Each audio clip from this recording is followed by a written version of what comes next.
So what's the dream? What is it that you're working towards? I'd really like aquatic therapy to become something. I don't know what that looks like, and I can't do it alone. So I'm up for collaboration there.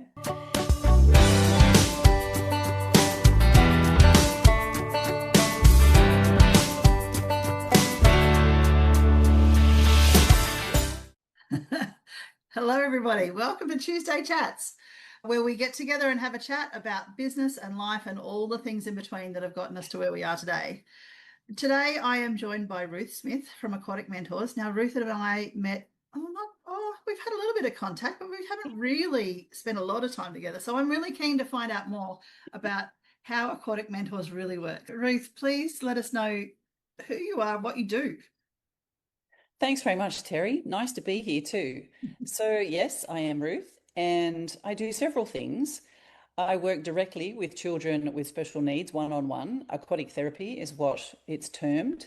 It's a pretty new venture in Australia. I'm probably one of the few that are doing this type of work. And I also train other swim teachers in working with children with challenging behaviours. So Aquatic Mentors, that's really our focus as a partnership with my colleague Lynn. We train up other swim teachers. So there's an increase in challenging behaviours in our lessons, and a lot of swim teachers are leaving the industry, is our fear, because of this issue. There's a big gap in our training. So that's the direct service delivery training. And we also have a research project going with Western Sydney University. We're about to publish it, should be soon, maybe April. That's quite the process. And that research project briefly was around, or is around, proving that aquatic therapy works across communication, daily living skills, mood, in an Australian context. Because as I mentioned earlier, it's a very new thing in Australia. So the idea with that research project is down the track, we would like to see that aquatic therapy becomes either a standalone degree or part of the allied health profession. So it's lots of things under this banner.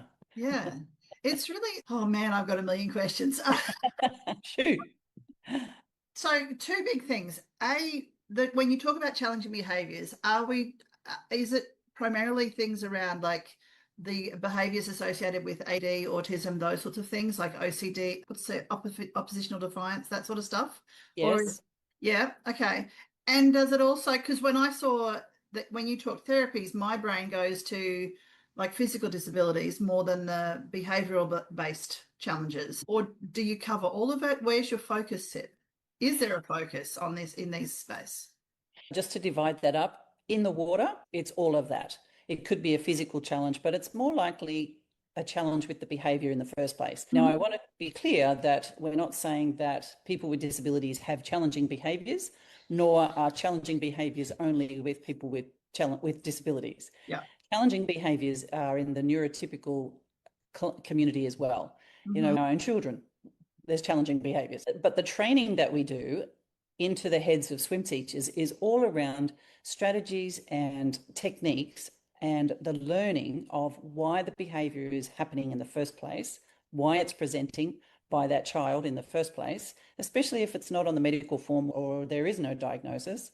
So we understand why the behaviour is happening, interpret it, and then try to respond rather than react with different strategies and techniques that we've collected around the world. We've tried and tested our own ideas and observations. So it's now getting this knowledge out into the swim teachers' heads, which are going to empower them, make them feel a lot more confident. And I think there's a conversation coming for the industry, my industry in the aquatics, about it's not what we teach, it's how we teach that needs to change. And that's the focus. Yeah. So how did you get to here? What's the journey that brought you to this point? Yeah, look, I've often been asked that, and there's no lived experience. I have been around people with disabilities and challenging behaviours for a lot of my working life and adult life, but it really started, we talk about, or in different circles, we talk about that one person that makes a difference. Well, in my life, as my first university degree was sports science. So at a fresh 19, 20-year-old, I went off to Wollongong. I'm going to be the best sports scientist in the world, and I'm headed for the Institute of Sport. That's where I was going. I'll make the fastest swimmers because swimming is my background. Yeah. So that's where I was headed. But in the second year of my degree, I did a 180 because I took an elective that saw me working, volunteering for a physiotherapist who was in the water with her students, and they were children. Growing up in the country off a farm, a physio to me did stuff on land. I didn't know that they did this in the water. But what I saw her achieve with these children really lit my life on fire. Now, I finished my degree, I travelled, I was around water all the time. I've done a lot in my career in the water, but it didn't really come back together for me with water and children with special needs until really maybe it started maybe 20 years ago.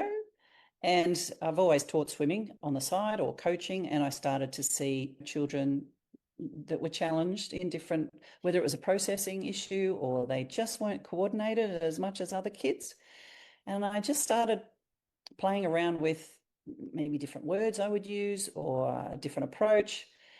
Then I bought my own swim school finally 12 years ago, and that's where I only worked personally with children with challenging behaviours. I had a neurotypical swim school, but word got out that there were one or two teachers that really understood how this could work better. Yeah. I only, in the last 10 years, have only worked with children with challenging behaviours. I guess I sometimes express it that it's quite a selfish pursuit because I get so much out of it, Terri. So it's just a wonderful space to be in and very humbling. Yeah. It must be such a beautiful space in terms of being able to as a teacher in the swimming pool, I expect you would be one of the favorite kids favorite humans in that child's life, right? That needs that support because you get to do fun stuff. And you are obviously, my assumption is that you're understanding them. This is why you're in this space. And so then they've got, they get to do fun stuff in the water, and they get to work with someone who really wants to be there, working with whatever their idiosyncrasies are.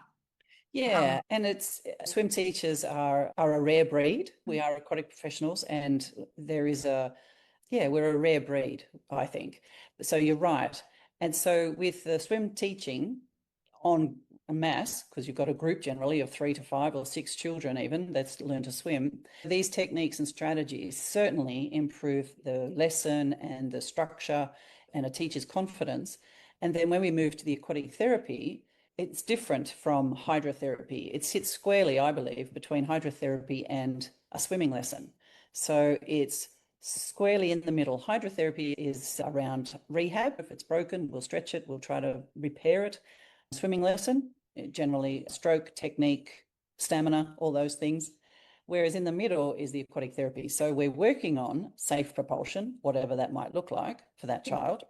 But you're also working on proprioception, you're working on motor planning, coordination, focus, all the things that then make life on land easier. So I have had parents, one recently, who confirmed that the child has a lesson on an afternoon and it really sets him up for 2 days. She can see the benefit for the next 2 days.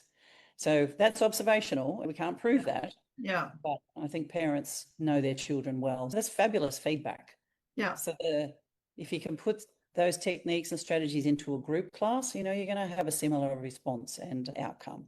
Yeah. So, it's exciting stuff. That's amazing, isn't it? That it doesn't surprise me, but also it doesn't surprise me that's what a parent sees. And as a parent myself, I've noticed our son, when he was little, we took him to a chiropractor because he had really bad colic, and literally he would sleep beautifully that first night and his sleep would gradually decline until we got back to the chiropractor, and then we went again. So it doesn't surprise me that a mum is observing that in their child after doing the therapy with you. Because it's my experience as well, just in a different space in terms of challenges with our kids. That's right. Yeah. That's amazing. What is it that you love most about what you get to do? That's a good question. On 2 different levels, in training teachers, I find that a real privilege, but my dad is a self-made farmer. So I'm a farmer's daughter. He married, my mum is a businesswoman. So she wasn't a farmer, but she married a farmer. But my dad was taught. He used to tell everybody that he lasted at school until fifth class because that's when his horse died, so he couldn't get to school anymore. Now, I don't know how true that is, but he was a very clever man, but a very simple education. But he taught himself so much. And at 83, he died with all that knowledge in his head. We tried different ways of getting that knowledge out, but no.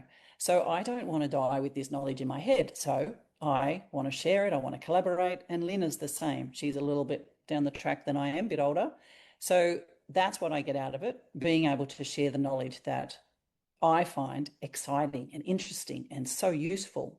Yeah. But on the other side, when I'm working one-on-one with the kids, you just can see into their soul at some point at different times. It's a bubble. It's like a dance that we do, and nothing else penetrates that. Time just goes nowhere, but it's a real, I guess it's a real connection, or it's a real feeling of doing something very beneficial in that half hour or 45 minutes once a week that I have this child. Yeah. And I think it keeps me young. I think it keeps my heart singing, and it's something I feel like I've come home. This at 60, I have found something that I absolutely love, and will continue to do it until my body holds out. I love that. And then you've still got your brain that's doing stuff anyway, assuming that's the way that we know you progress. That's right. Aquatic Mentors were asked recently to present this topic and some training at a conference in Dubai. Last October, the Swedish Swimming Federation had us over there for a couple of weeks delivering professional training. These children are not on our horizon, they're in our pools globally. Yeah. We're being invited to share our knowledge, and that's perfect. That's just what we want to do. I love that so much. And next time you need someone to carry your luggage. Yes. I've got a few I know people you've got a husband who likes to travel with you, but I'll still put my hand up anyway. I'll remember that. I'll put you on the short list. Yep. Sounds good, Terri. Could be lots of fun. Okay, so flip side of that, what's the parts that you don't like so much? What's the parts I don't like so much? It's probably around a sense of urgency. I wish I could slow it down a bit so that I'm really aware of the moment. So it's that. What I don't like is when you know something and you assume that the rest of the world also knows. It could be common sense, or it could be called, I don't know, a pathway or a structure or something. But I feel like I have this knowledge, but getting my message through is difficult. You know, the industry is a very rigid, at times, very rigid industry. This is how we shall teach. Here's the lesson plan. This is what you shall do. And I get it. They're all businesses. But I do find it tough when we are trying to speak to the industry that it's time to really think about what we're teaching. Not what we're teaching, but how we're teaching. Yeah. What we're teaching is brilliant. Australia leads the world in swimming technique. And I didn't realize that. Like, I knew that we've got good swimmers, but I didn't realize that we were.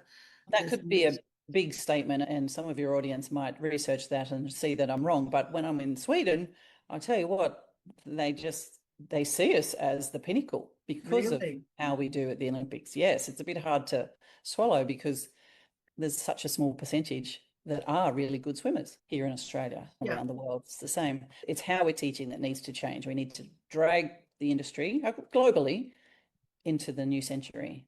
But what else? Yeah, that's about it. I love being in the water. That's not a problem.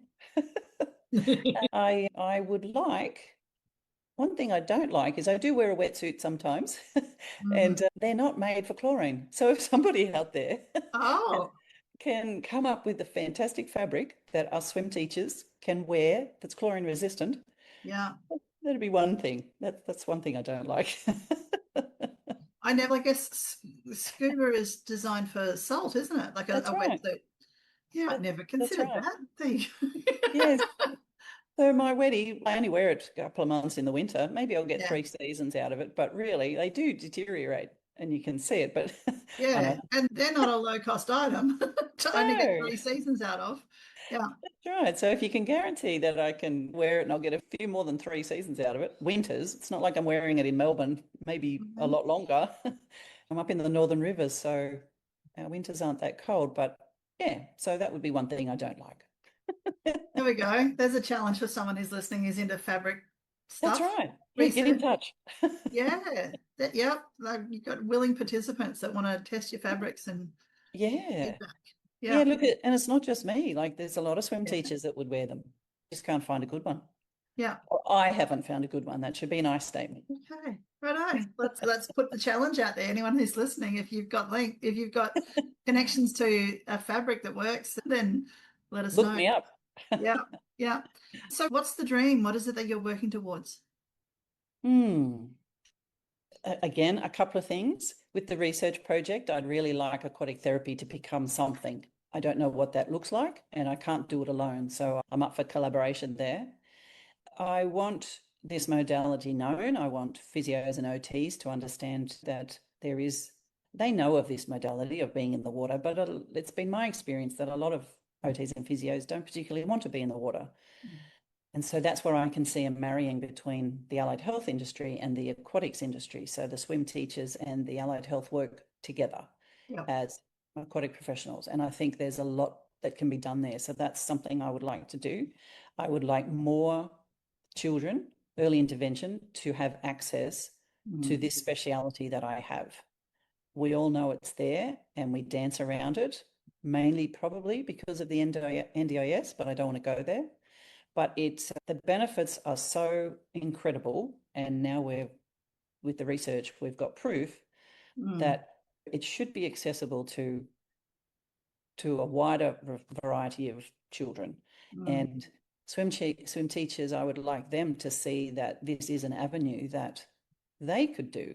I can't do this on my own. We need to have a bigger impact. So, Yes. like the pool behind, if the ripple effect goes out globally, then Yeah. it's a good thing. And if people are out there in your audience, scratching their head and wondering what it's all about, I'm happy to chat further and see if there might be people out there that could be trained in this area. Yeah. So yeah, I've got a lot of things to do that I want to do. Yeah. Yeah. And it's find the right people. You've got your systems already in place, given that you're already teaching other people. That's right. Yeah. It's now about the distribution of the knowledge, isn't it?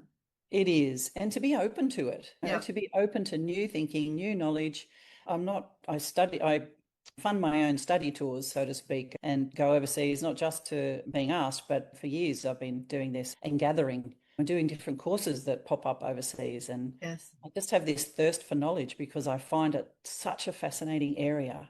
Maybe I should have completed that psychology degree, but I went on to other things. Yeah, there's pros and cons to that side of things too. Absolutely. Because psychology was something that I was interested in as well, but I chose to not go down that path because I didn't want to end up confined by that box. Yeah. Yes. But there's absolute benefit to it, no question. It's just Yeah. not where I wanted for me to be. And that's right. And I wouldn't be in this situation or in this spot if something has brought me here, and I really have that sense that all that I've done has brought me here for whatever that next step is. We don't tend to see what it is, but it'll come. If I keep in motion, it'll keep finding me. And that's what I'm finding. It is finding me now. But there's more to do in this space, and I need help. I need people to help. Yep, I hear you. Yeah.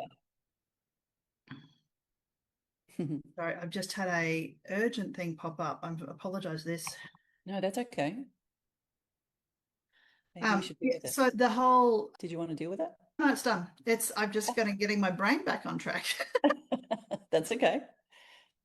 Sorry, I thought I had taken care of all of my bits and pieces before I jumped in here. So where to next? So right now, how are you getting this knowledge of yours to other trainers? What does that look like at the moment? Yeah. So Lynn and I, as Aquatic Mentors, have a 6-hour professional development day. We're writing a second day, actually, because we're finding it's not what we teach, it's how we teach, but it's also who we are in the water that will also have the greatest impact. So the 6 hours at the moment is 2 hours in the water, practical, and 4 hours of theory. And we tend to, big swim schools or all swim schools, look us up and take us on to deliver the program within their swim school. Or say in smaller country areas, a couple of swim schools would come together and we would deliver an open course. participants pay for it.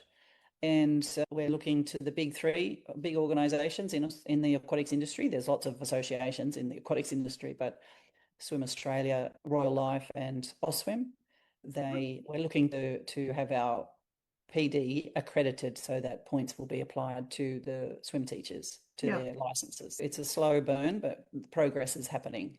Yeah. So and we also, Lynn and I offer as Aquatic Mentors a free monthly webinar or workshop online for around 45 minutes, or they tend to go longer. And people can join that if we have their email address.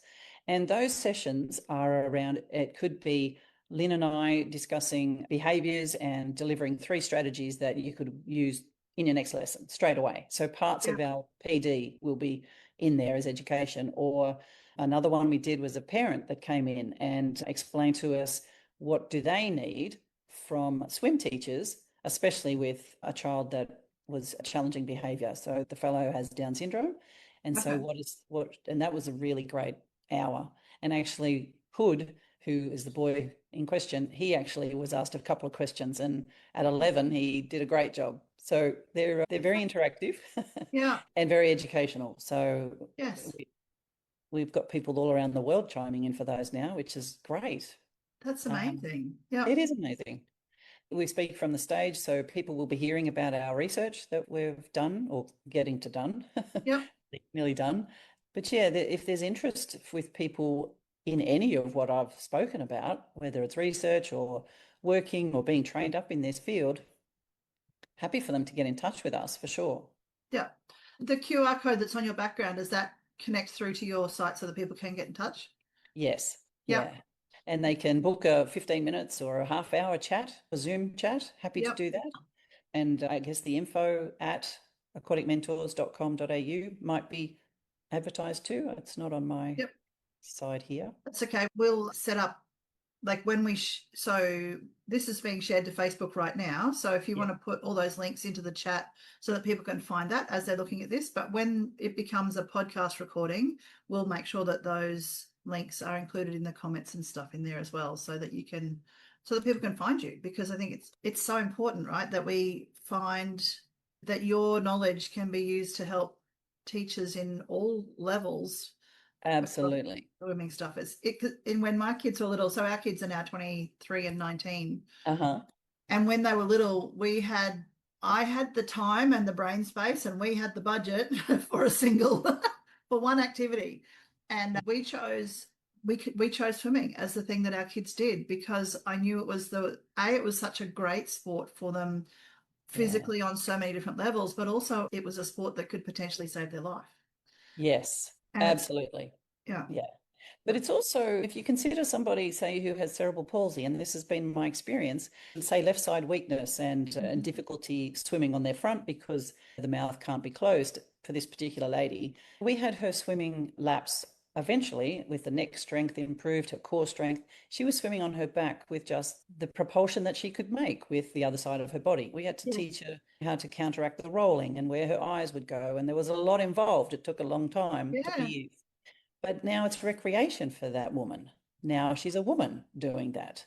But the impact that this work has, let's say Hood, for example, the Down syndrome boy, he's the eldest of 2 children. So there's 3 in the family, but the family never went to the invitation from the neighbour who's got the pool for the backyard barbecue because they weren't comfortable that Hood would be okay.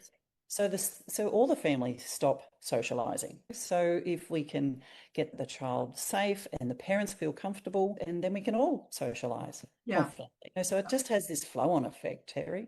Yeah. Isn't it? It's like you're unlocking another level of freedom for these people, aren't you? Yeah, it really is. If I've got time, another short example. Yeah. Plenty of time. You got as much time as you want. Okay. And it happened, there was an OT was involved, so I see it as a holistic process as well. We do bring in the allied health professions as we need to, but the OT had set up a script where we came in on with it. When the boy came to his swimming lesson, he would ask his mum, do I have my cap? Yes, you do. Do I have my goggles? Yes. Do I have my towel? So I can go and see Ruth now? Yes. So this boy was a runner, autistic and a runner. So this was a script that we were trying to reduce that possibility of him running to a body of water. So he had his questions with his mum. He would come to the poolside with me and he'd say, I have my cap and goggles. Am I ready for a swim? Yes, we are. You can come down the stairs. And then we had our lesson. This proved wonderful when he's a primary school boy at this age. The school class went on an excursion. Now, they weren't going to the beach, but the bus pulled up and they had their lunch on a grassy knoll and they could see the beach. Yes. So this boy went to the teacher, who he obviously has a good relationship with, and said, do I have my cap and goggles? No, you don't, said the teacher. Do you have your towel? Do I have my towel? No, you don't. Oh, I don't have my swimmers on. No. So I'm not going for a swim. No, you're not. So he quietly sat down and ate his lunch and had no trouble with his impulse to run to a body of water. Incredible. Wow. I know, you just All right, don't I'm full realize. body goosey now. Oh my goodness, that's like life changing for him and for the staff, like everyone around him, right? Because everybody would be concerned for his safety. Absolutely. And if Yeah. he took off now, if he took off to a body of water, the teacher Yeah. would have to go and leave the Yeah. class, and who knows what could happen. But, now whether that would happen all the time, and we worked long and hard on that routine and we stuck to it, and it worked that day. Incredible. Yes. Yeah. Isn't that? Oh wow, I love that. I just love that.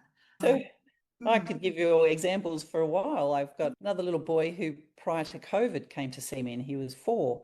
And his greatest joy, other than being in the pool, was to sit on his swing that they hung in a big fig tree at the front of their house.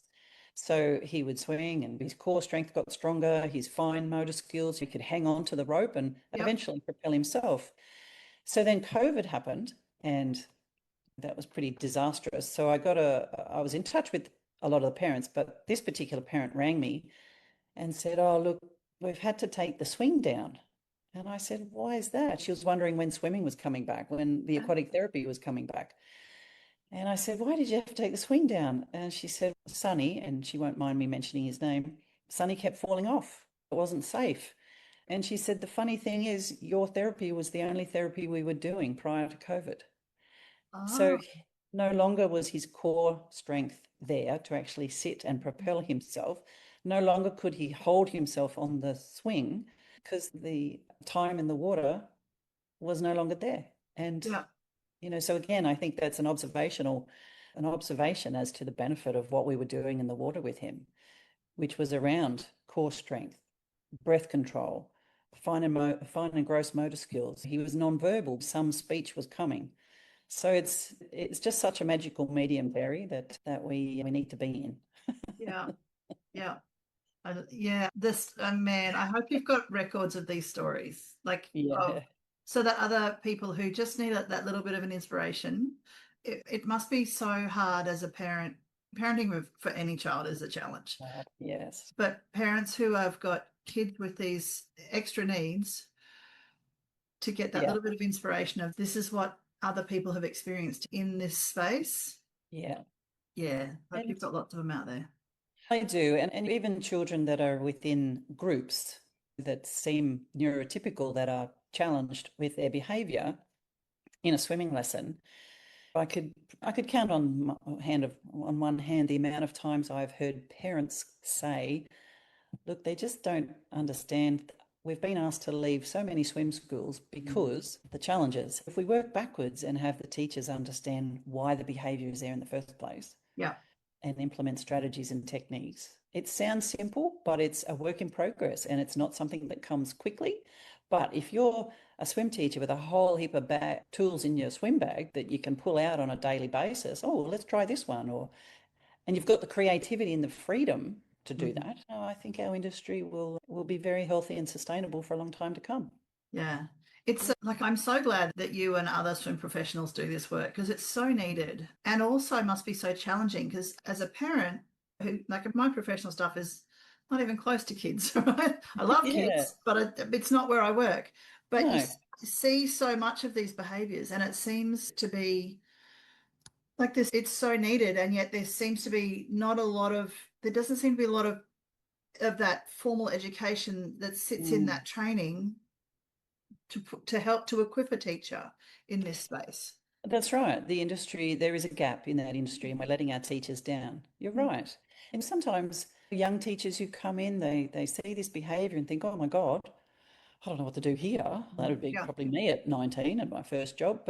And then there's people like myself who have been in the industry forever, and you start to question, I've got all this experience, but this isn't working with this child. What am I doing wrong? I mustn't be such a good teacher anymore. Yeah.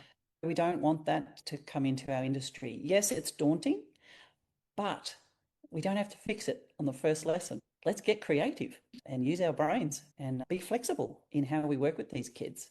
Yeah.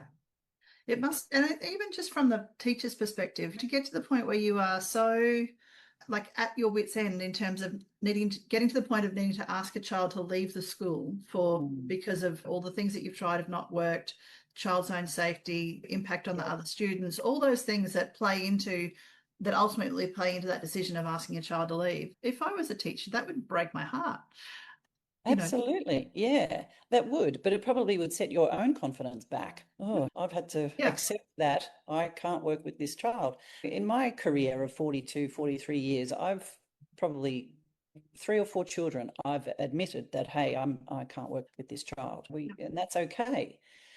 But there's just a gap in our training, and it's global. It's not just Australian swim teachers, it's everywhere. But if we can get this right in Australia, with other countries looking at us, let's get it right. Let's work on this together. Yeah, love it. Absolutely love it.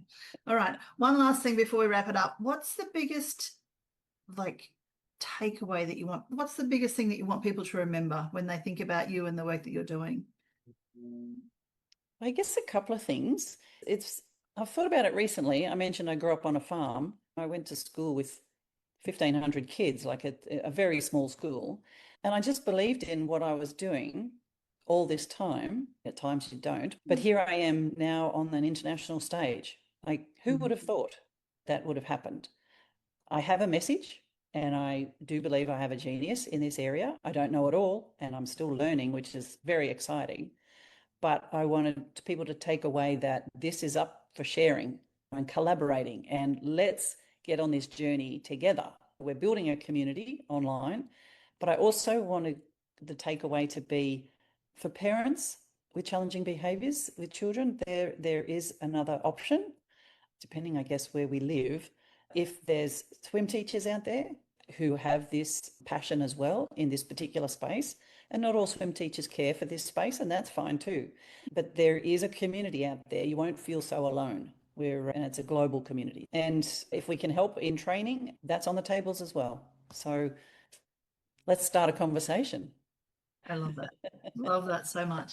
Thank you so much for everything, Ruth, for the work that you're doing, for sharing so openly today. I really appreciate it. I've loved our chat. Thank you so much. Yeah, you're welcome, Terri. It's been a pleasure.